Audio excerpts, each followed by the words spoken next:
아멘. 네, 다 같이 찬송가 461장 함께 찬양 드리겠습니다. 찬송가 461장입니다.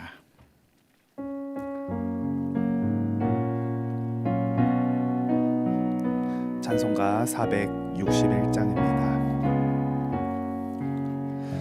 십자가를 질 수 있나 주가 물어보실 때 죽기까지 따르오리. 성도 대답하였다.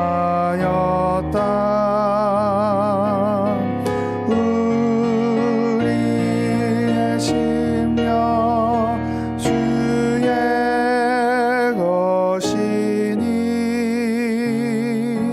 주님의 형상 만드소서.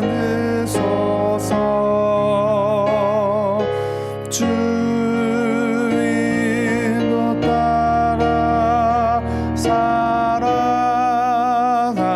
동안 사랑과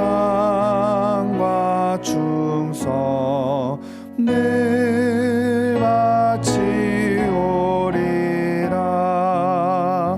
너는 기억하고 있나 구원받은 강도를. 그가 회개하였을 때 낙원 허락받았다.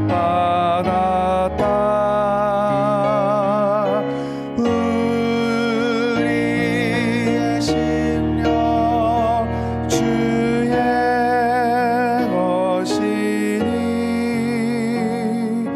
주님의 형상 만드소서.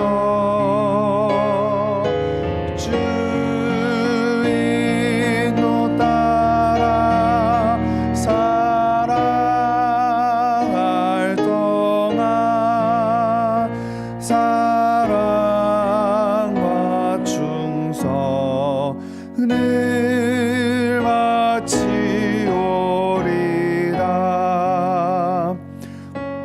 근심 얻은 그는 너를 둘러 덮을 때 주께 내 영 맡기겠나.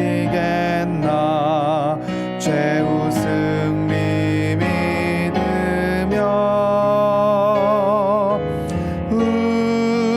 우리의 심령 주의 것이니 주님의 형상 만드소서. 주인도 따라 살아갈 동안 사랑과 충성 늘 바치오리다. 이런 일 다 할 수 있나 주가 물어보실 때 용감한 자 바울처럼 선뜻 대답하리라.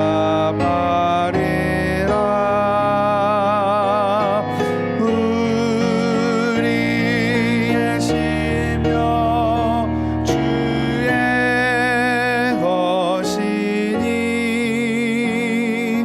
주님의 형상 만드소서. 주인도 따라 살아갈 동안 사랑과 충성 늘 바치오리라.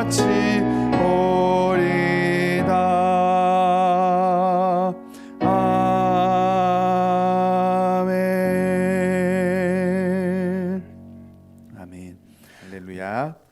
네, 오늘 우리에게 주실 말씀은 사무엘상 3장 11절로 12절의 말씀입니다. 사무엘상 3장 11절로 12절의 말씀입니다. 네, 성경책을 펴시고 말씀을 살펴주시기 바랍니다. 사무엘상 3장 11절로 12절 말씀 찾으셨으면 저와 여러분들이 함께 봉독하시겠습니다. 시작. 여호와께서 사무엘에게 이르시되 보라, 내가 이스라엘 중에 한 일을 행하리니 그것을 듣는 자마다 두 귀가 울리리라. 내가 엘리의 집에 대하여 말하는 것을 처음부터 끝까지 그날에 그에게 다 이루리라. 아멘. 아멘. 할렐루야. 네. 우리는 지난 시간 우리들에게 나타나는 고난, 길갈이 왜 찾아오는지에 대해서 함께 살펴보았습니다. 결국 그 고난과 기갈이요, 뭐가 물질이 없어서 이제 관계가 소원해지는 그러한 모습들 때문에 아니면 내 학벌이 모자라고 이런 거 저런 것들이 부족해서가 아니라 왜 우리들에게 고난과 기갈이 찾아오느냐, 결국 우리들의 삶에 그 여호와 하나님의 말씀이 없기 때문에 우리 삶에 고난과 기갈이 찾아온다라는 것들을 말씀을 통하여서 살펴보았습니다. 하나님의 말씀은 여러분 반드시 성취되어집니다. 그렇지만 그 말씀이 성취될 그 말씀을 받아 먹느냐 그렇지 않느냐는 저와 여러분들의 선택의 몫이라는 사실. 그래서 우리가 그 하나님의 말씀이라는 그 수술대 위에 그 말씀의 그 칼을 가지고 우리들에게 드리워질 때에 우리가 그 수술대 위에 납작 엎드리고 들이누워서 우리 배를 확 이제 뒤집어 까서 그래서 우리들의 그 죄의 암덩어리들을 말씀의 그 수술용 메스 칼로 도려내야 한다라는 말씀들을 드렸습니다. 그래서 내가 그 말씀의 수술대 위에 오르냐 오르지 않느냐 또한 그것이 저와 여러분들의 의지적인 결단을 통해 이루어진다라는 것들을 들었습니다. 그래서 우리가 말씀을 먹기로 결단하겠습니다. 제가 오늘도 그 말씀 위에 그 수술대 위에 올라가 나의 암덩어리들을, 그 죄의 암덩어리들을 제거하며 나아가겠습니다. 아멘 하며 다짐하는 시간들을 가졌습니다. 오늘도 저와 여러분들에게 이 새벽에 하나님의 말씀이 선포되어질 텐데 그 말씀을 먹고 그리스도 테라피, 그래서 오늘도 주님의 치유를 경험하시는 그 은혜를 누리시는 저와 여러분들 되시길 간절히 축복합니다. 아멘. 오늘 말씀을 보게 되면요, 하나님께서 11절 말씀에 보시면 뭐라고 말씀하시네요. 다 같이 함께 다시 한번 읽어보실까요? 11절 말씀 시작. 여호와께서 사무엘에게 이르시되 보라, 내가 이스라엘 중에 한 일을 행하리니 그것을 듣는 자마다 두 귀가 울리리라 라고 말씀을 하십니다. 11절 말씀을 보게 되면 하나님께서 이스라엘 중에 한 일을 행하겠다라고 말씀을 하십니다. 이 한 일이 무엇일까요? 이후의 말씀들을 보게 되면 그 일이 무엇인지를 바로 알 수 있게 됩니다. 바로 그 다음 절에 나타나게 돼요. 12절 같이 함께 다시 한번 읽어보시겠습니다. 시작. 내가 엘리의 집에 대하여 말한 것을 처음부터 끝까지 그날에 그에게 다 이루리라. 아멘. 네, 지금 하나님께서요 한 일을 행하겠다라고 말씀을 하셨는데 그 한 일이 뭐냐? 바로 12절에 나타나는 내가 엘리에게 전부터 얘기했었던 그 일들을 내가 수행하리라. 그렇게 끝까지 그날에 그에게 다 이루겠다라고 말씀을 하십니다. 그러니까 지금 이스라엘 중에 한 일을 행하겠다라고 하셨던 그 일은 바로 엘리 대제사장을 향한 하나님의 그 심판의 일들을 말씀하고 계시는 겁니다. 근데 지금 이 문법 이 뭐라고 하죠? 이 말의 진행상 조금 이해가 안 되는 부분들이 있으실 수 있어요. 엘리의 집에 대해서 지금 말을 하고 있잖아요. 그러니까 이 12절의 말씀을 사실 이렇게 저희들이 바라봐야 되는 게 정상 아닙니까? 내가 엘리의 집에 대하여 말한 것을 처음부터 끝까지 그날에 다 이루겠다라고 말씀을 하셨으니까 그러면 11절에 어떻게 이야기가 되어져야 되나요? 내가 이스라엘 중에 한 일을 행하리니가 아니라 내가 엘리의 가문 안에 아니면 엘리의 집안에 내가 한 일을 행할 것이다 라고 하는 게 조금 더 자연스러울 법한데 오늘의 성경 기자는 그렇게 이야기를 하는 것이 아니라 내가 이스라엘 중에 한 일을 행하겠다 라고 지금 말씀을 하십니다. 예전에도 한번 언급한 적이 있었는데요. 이 일들을 지금 누구 중에 행한다고 말씀하시나요? 엘리의 가문 중에 내가 행할 것이다. 엘리의 집에 내가 이 일들을 행할 것이다 라고 말씀을 하시는 것이 아니라 바로 이스라엘 중에 내가 이 일들을 행할 것이다 라고 말씀을 하십니다. 이 일들을 이스라엘 중에서 할 것이야 라고 하나님께서 선포하고 계신다라는 거죠. 엘리의 가문 중에 한 일을 행하겠다고 말씀한 것이 아니라 지금 이스라엘 중에 한 일을 행하리라 라고 말씀을 하시는 건 엘리의 나타나는 일들을 통해서 결국 엘리에게 하시는 그 일들을 통해서 결국 누구에게 그 메시지를 전하고 싶으신 건가요? 바로 이스라엘 민족들이었습니다. 엘리는요, 특별히 사사였습니다. 나중에 이후에 살펴볼 말씀 중에 있겠지만 엘리는 사사로 하나님께 부름받은 사람이었습니다. 사사로서 하나님의 말씀을 백성들에게 전해야만 했었던 그 사명을 가지고 있었던 사람이 바로 엘리 대제사장이었습니다. 그러한 사명자의 부름을 받았습니다. 특별히 사사라는 그 말의 어원의 뜻을 보면요, 사사는 재판관, 법관이라는 뜻을 가지고 있습니다. 즉 사사, 그 재판관, 법관, 그러니 이스라엘 죄에 대한 하나님의 말씀을 그가 선포했어야만 했던 그 사명을 가졌던 사람이었다는 겁니다. 그러나 그 사사 엘리는 어떠했나요? 그 하나님의 말씀에 자신의 귀를 닫아버렸습니다. 그 하나님의 말씀을 외면해버렸습니다. 그 당시에 사사 시대였잖아요. 각기 자기 소견에 옳은 대로 그렇게 왕이 없는, 그냥 자기 마음대로 살아갔던 그런 모습으로 주님의 백성들이, 이스라엘 백성들이 살아왔던 모습들과 같이, 아니 어쩌면 민족의 지도자였었잖아요. 사사, 대제사자, 민족의 지도자가 그 같은 불순종의 일들을 보이니 사실 이스라엘 백성들이 지었던 그 죄의 과오들보다 어찌 보면 더 중하다라고 볼 수도 있습니다. 그의 앞으로의 삶에 일어날 하나님의 역사를 통해서 그가 미처 하나님의 말씀을 말로 그의 입을 통해서 대언하지 않았으니 하나님께서는 지금 어떻게 그 하나님의 일들을 나타내 보이시겠다라고 말씀을 하시나요? 바로 사사 엘리를 향한 그 심판을 통해서 이스라엘에게 그 메시지를 증거하겠다라고 말씀을 하십니다. 하나님의 심판을 통해서 결국 이스라엘을 향한 하나님의 그 메시지를 보여주고자 하셨던 그 하나님의 그 일하심을 저희들이 볼 수 있게 되어져요. 이것이 저와 여러분들에게 의미하는 바가 무엇일까요? 사랑하는 여러분, 저와 여러분들의 삶은 어떠한가요? 저와 여러분들의 삶을 통해서 지금 무엇이 어떻게 드러나지고 있나요? 주님은 우리에 대해 말씀하실 때 우리를 세상의 빛이요, 세상의 소금이다 라고 말씀을 하십니다. 근데 이 말씀을 자세히 이제 살펴보면요, 예수님께서 이 말씀들을 이제 제자들에게 하실 때에 야, 너희들은 지금 형편이 없잖아. 너희들은 지금 죄인이잖아. 너희들이 지금 내가 말하는 거 아무것도 이해 못하고 있잖아. 그러니까 너희들은 앞으로 빛이 될 거야. 너희들은 앞으로 소금이 될 거야 라고 말씀을 하지 않으십니다.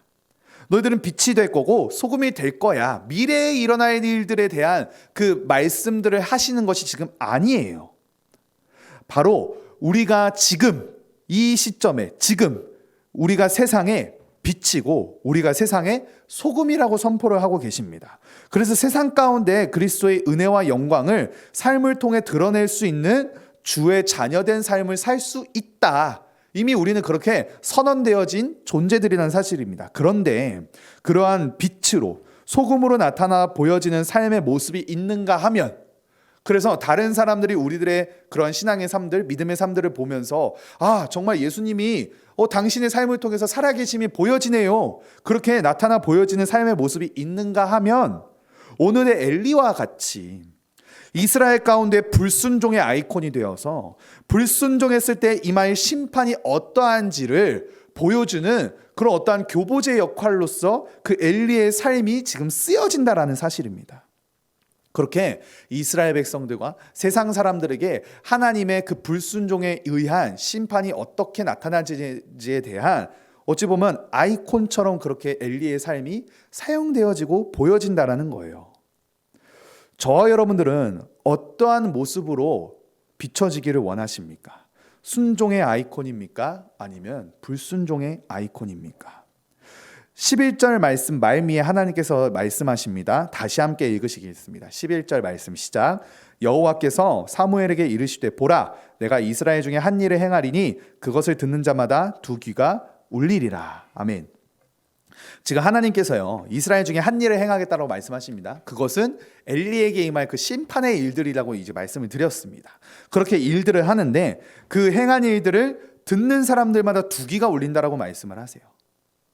여기서 지금 두 귀가 울린다라는 이 말의 표현이요 성경에서 언제 쓰이냐 그 용례를 이제 살펴보게 되어지면 이 두 귀가 울린다라는 말의 표현은 항상 심판과 재앙이 예견되는 그 배경 안에서 항상 사용되어지고 있던 표현이었습니다.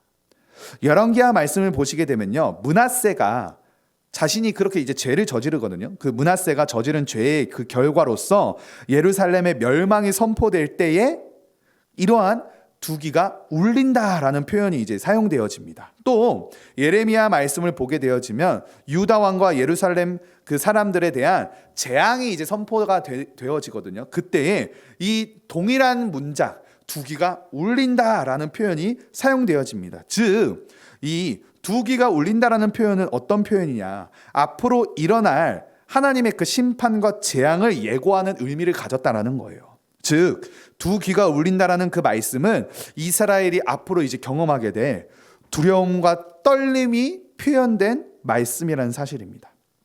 근데 지금 그 두려움과 떨리는 그 일들이 누구로부터 보여지게 되는 건가요? 누구로부터 나타나 보여지게 되는 건가요? 바로 사사 대제사장 엘리로부터입니다.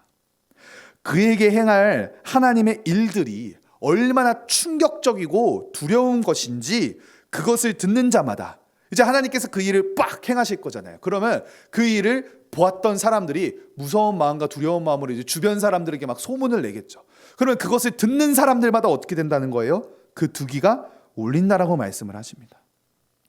사랑하는 여러분, 저와 여러분들의 삶이 나타나 보여질 때에 어떠한 모습으로 어떠한 그러한 이제 모습으로 비춰지고 들려지기를 원하시나요? 특별히 자녀를 가지신 부모 성도님들, 여러분들의 신앙의 모습이 자녀들에게 어떻게 보여지기를 원하시나요? 순종의 아이콘으로서 세상 가운데 빛과 소금의 모습으로 보여지기를 원하시나요?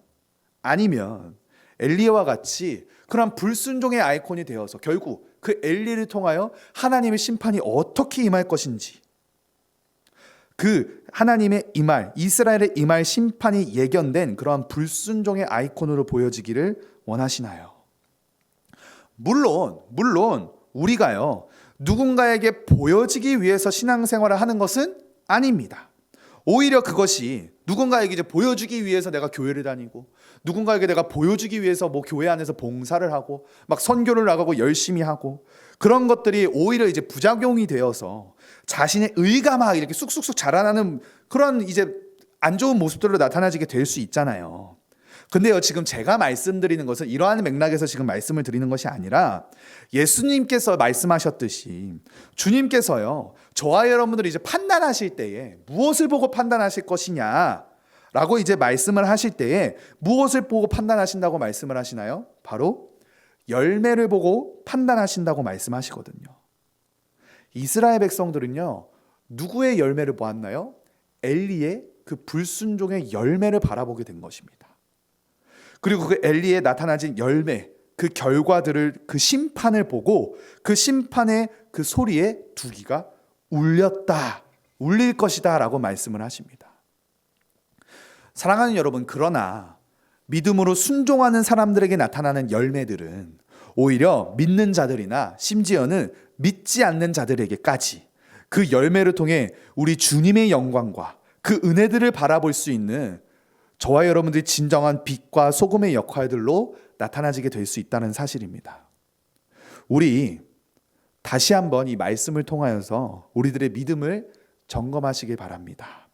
우리들의 신앙의 생활들을 다시금 점검하시기 바랍니다. 우리가 지난 시간 말씀을 먹어야 한다, 이렇게 말씀을 들었잖아요. 내가 그러면 한번 점검을 해보는 거예요. 무엇을요? 내가 어떤 걸 먹는 것이 더 익숙한가? 내가 어떤 것이 더 달콤하고 맛있다고 여겨지는가? 엘리는요, 지금 하나님께 예배를 드리기 위해 드려진 제물을 두 아들이 가로챈 것을 방관합니다. 그리고 그도 그렇게 가로채진 그 음식들을 먹었겠죠. 그 짐승들을 먹었겠죠. 하나님의 말씀보다, 예배보다 자신의 배를 불리는 것에 더 관심이 있었고 자신의 살을 찌우는 것에 더 관심이 있어 있습니다. 그것에 대해서 하나님께서 사자를 보내시고 이스라엘 백성들을 통하여서 그것이 죄라는 사실을 끊임없이 엘리 대제사장에게 이야기하셨음에도 불구하고 그가 그 일들에 대하여 돌이키지 않습니다. 사랑하는 여러분, 어떤 것에 더 익숙하시고 어떤 것이 더 달콤하고 맛있게 여겨지십니까? 사랑하는 여러분, 우리 하나님의 말씀을 먹는 것이 더 익숙해지시길 간절히 축복합니다. 아멘. 순종으로 열매 맺는 것이 더 익숙한 삶이 되는 이번 2021년도 한 해가 되시길 간절히 축복합니다. 그렇게 온전한 하나님의 사람으로 여러분들이 거듭나고, 그래서 우리들의 열매를 주님이 보셨을 때에 잘했다, 충성된 종아, 칭찬받고 격려받고 한 해가 연동되어지는 그 놀라운 축복의 은혜를 우리 예수 그리스도 안에서, 교회 안에서 경험하시는 저와 여러분들 되시길 간절히 축복합니다. 그러므로 점검하시길 바랍니다. 내가 지금 나의 나타나지는 이 삶의 모습, 신앙의 모습들이 과연 순종의 모습들로 나타나 보여지는가? 아니면 지금 나에게 맺어지고 있는 열매들이 불순종의 열매들로 맺어지고 있지는 않는가? 우리 이 시간 다시 한번 점검하시며, 그렇게 2021년도에는 불순종으로 나의 삶의 모습 속에서 나타나지 그러한 어두운 모습들이 보여지는 것이 아니라 정말 순종으로 한 해가 연동되어질 그 놀라운 은혜와 축복이 다른 사람들에게까지도 놀라운 빛과 소금의 영향력으로서 작용되어지는 저와 여러분들의 삶이 되시길 간절히 축복합니다. 아멘. 기도하겠습니다. 하나님 아버지, 우리 이 시간 기도할 때 우리들의 삶의 모습들, 우리들 신앙의 모습들을 다시금 점검하기를 원합니다. 내가 나의 이 삶에 나타나지는 열매들이 어떠한 열매들이 지금 맺어지고 있습니까? 혹 내가 하나님의 말씀을 먹는 것이 정말 나의 삶에 정말 달콤한 양식이 되고 그것이 나를 살리는 길이라는 것을 우리가 들었음에도 혹 내가 하나님 말씀 위에 다른 것들이 더 맛있고 달콤하고 더 익숙하게 그렇게 먹고 있지는 않습니까? 그러한 먹고 있는 것들의 열매들이 불순종의 열매들이 혹 맺어지고 있지 않습니까? 하나님 아버지, 오늘 이 시간 우리가 결단하기를 원합니다. 주여, 내가 하나님의 말씀을 먹는 것이 더 익숙한 삶이 되게 하여 주시옵소서. 그렇게 하나님께 온전한 순종을 드려서 정말 우리가 하나님의 빛, 하나님의 소금으로서 그렇게 세상 가운데에 주님의 복음의 그 영향력을 끼칠 수 있는 저와 우리 은혜마을 교회가 되게 하여 주시옵소서. 우리 함께 이렇게 기도하시길 바랍니다. 교회를 위해서 기도하실 때에 오합선의 은혜를 부어 주시옵소서. 2020년 한 해를 정말 은혜로 우리를 지키시고 보호하신 그 은혜를 경험하였던 것처럼 이제 앞으로 21년도도 주님의 그 오합선의 은혜를 아버지 넉넉히 누리며 나아갈 수 있는 2021년도 한 해가 되게 하여 주시옵소서. 주님을 절대 의존하는 마음의 회복이 일어나게 하여 주시옵소서. 우리 인생의 웰빙의 기준이 바뀌게 하여 주시옵시고, 우리 은혜마을 교회 성령의 불, 예배의 불, 기도의 불, 선교의 불, 말씀의 불이 꺼지지 않게 하여 주시옵소서. 우리 담임 목사님과 사모님의 영성과 육체를 위해서 함께 기도해 주시고, 우리 은혜마을 교회 선교 사역들을 위해서, 또 불신 남편들의 이름을 불러가면서 입시생들을 위해서, 환우들을 위해서, 또 출타에 계신 성도님들을 위해서, 또 자영업하시는 우리 가족들을 위해서, 우리 나라와 민족을 위하여서 특별히 포괄적 차별금지법이 통과되지 아니하도록 주님께서 막아주시옵소서. 또 우리 은혜마을 교회 다음 세대의 부흥을 위하여서 우리 함께 주여 외치시며 기도하며 나아가겠습니다. 주여!